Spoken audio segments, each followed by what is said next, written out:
where Jimbo Fisher met with the media for the first time going into training camp, and I really liked a lot of what he had to say on just the leadership and the competition there in that locker room, and so many players on that defensive side of the ball that could potentially be in the NFL right now, but they came back to not only improve their stock, but to get A&M where they want to be. What were your thoughts on his comments there? Just Yeah, and this I understand what Jimbo's trying to say. It threw me off a little bit when he started talking about a national championship. I was like, wait, is he talking about Florida State still, or are we talking about Texas A&M?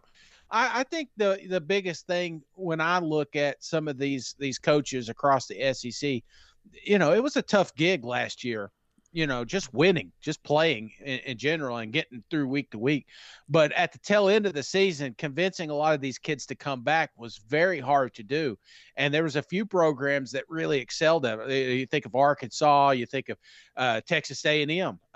There was a few that went to the NFL clearly, because they got a ton of talent, but there was a lot coming back. And I think that says a lot about the locker room and what these kids want to accomplish. They know that they were one game away from being contenders, and I'm sure there was a lot of sleepless nights, and they wish they could have it back. Absolutely. Well, let's kick it over to Jimbo Fisher, because one comment here in particular, when he did reference the national championship, I thought that was the highlight of what he had to say, and I'll touch on that on the other side.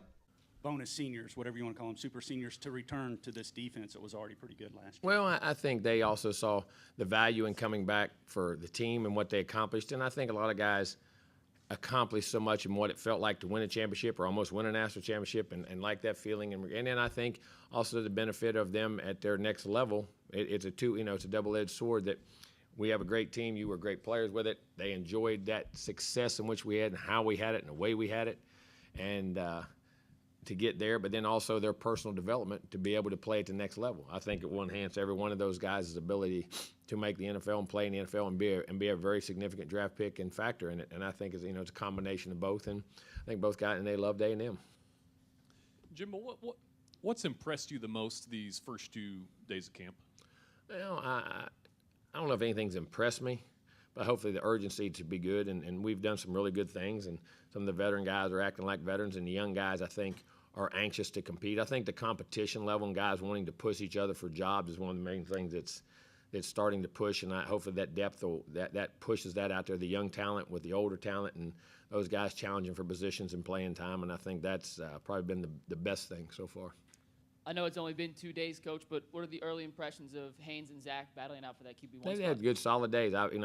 One of them, we're 1s and 3s. We split them up. One day, one had the ones. The other day, the other one had the ones. So they've been, 2 days, have done a good job. They have good knowledge. You can see they worked hard in the summer. So, it's been 2 days in, so we'll watch that. Like I say, this is an early day for Fan Day and Media Day, so it hadn't been a ton of practice. But I've been happy with both practices, and there's been some little mistakes here and there that we'll continue to clean up, just like they always do. But I've been pleased. Hey, Jimbo, Cedric Golden, Austin American Statesman. With Kellen being here for the last few years, that's a luxury to have experience at that position. Now that you're going to have a new guy starting, how much enthusiasm are you seeing on that defensive side? Because they know they're going to have to really step up while these guys figure out how to. Well, I think everybody knows how they play, whether who's the quarterback, when Kellen was or there. I mean, you say that, but then you don't put limitations on a new guy. I did that one year and won a national championship with a redshirt freshman. I said that coming in. So, I mean, you don't know how. I don't want to put limitations on him, or I don't want to put limitations on a redshirt sophomore and Zach Calzada. I mean, both guys haven't played as much, but both guys are very talented.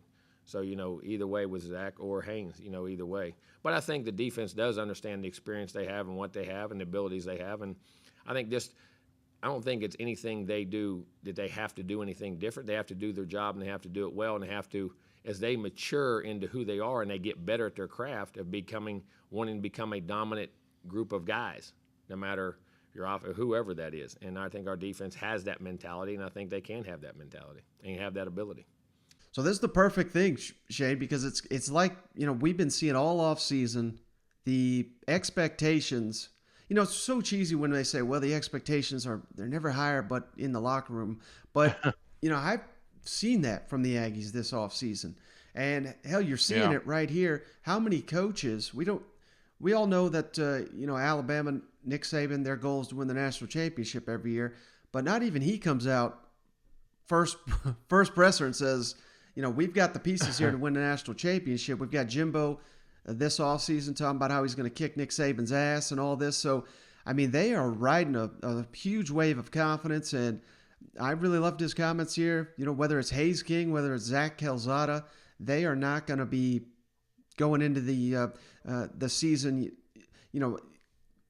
in neutral on offense. They're going full slate ahead because they've got all the pieces around whoever the quarterback is to be very dangerous. And this is probably going to be the best defense of the Jimbo Fisher era. So a lot of pieces in place, and I just love the confidence from Jimbo Fisher. Yeah. And I never understood that, the locker room thing. It's like, because I think about when I was in the locker room, we were discussing if we're going to Fazoli's or not at half. It's like, we're already down 21 points. They got a Fazoli's over here. You want to do that after the game? But I joke, man. One thing about Texas A&M is it's a perfect blend of young talent and old talent. And that old talent coming back and I think galvanizing that locker room. These guys are on a mission. And if there's anybody to upset Alabama in the West, I'm thinking of two teams right now, LSU and Texas A&M. It's going to have to be one of those guys. And I'm not saying that Ole Miss doesn't pop up or Mississippi State doesn't surprise a few teams. But right now in August, I have full what's the word confidence? I'm looking for, Mike? Yeah, man. I mean, look at that roster. It's freaking loaded. And if not now, kind of like what we're talking about with Georgia, if not now, then when, Jimbo? So I like the confidence. My head ball coach coming out here, he's the nail. And all these kids are following him. So that's what I like to